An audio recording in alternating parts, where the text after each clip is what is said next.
प्रधानमंत्री ने अपनी बातें फिर से एक बार करके ये दिखा दिया कि वो उस पद के लायक नहीं जहां पर जनता ने उनको 10 साल से बिठा रखा था। देश का प्रधानमंत्री कुर्सी पर बैठकर ये कहता है कि मैं पूरे देश का प्रधानमंत्री हूं, लेकिन जब वो मंचों पर जाता है, जब वो भाषण देने जाता है तो कहता है कि मुसलमान घुसपैठिए और कांग्रेस ने झूठ बोलने का काम करते हैं।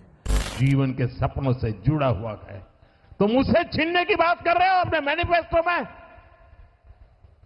गोल ले लेंगे, सबको वितरित कर देंगे। और पहले जब उनकी सरकार थी उन्होंने कहा था कि देश की संपत्ति पर पहला अधिकार मुसलमानों का है। इसका मतलब ये संपत्ति इकट्ठी करके किसको बांटेंगे?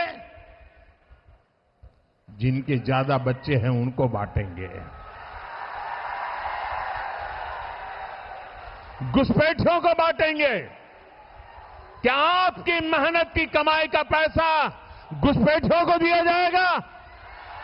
आपको मंजूर है ये कांग्रेस का मैनिफेस्टो कह रहा है कि वो माताओं बहनों का सोने का हिसाब करेंगे, उसकी जड़ती करेंगे, जानकारी लेंगे और फिर उस संपत्ति को बांट देंगे। और उनको बांटेंगे जिनको मनमोहन सिंह जी की सरकार ने कहा था कि संपत्ति पर पहला अधिकार मुसलमानों का है।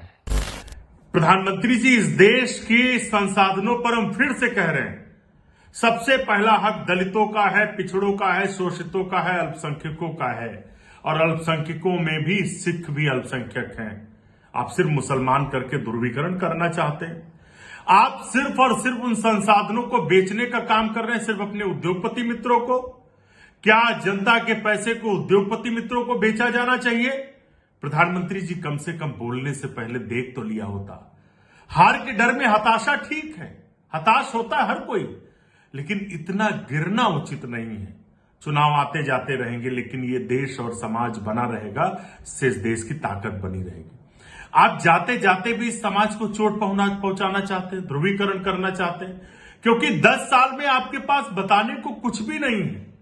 कांग्रेस ने जो देश की आजादी के बाद तमाम संसाधन बनाए, सुई से लेकर जब सुई नहीं बनती थी, आज हवाई जहाज और हम मिसाइलें दूसरे देश को निर्यात कर रहे हैं, उन संसाधनों को आपने बेचने का काम किया। रेल भेल गेल सेल कुछ भी नहीं छोड़ा आपने। आप तो किसानों की जमीन देना चाहते थे, वो तो किसानों ने आंदोलन किया तो आपने माफी मांगी।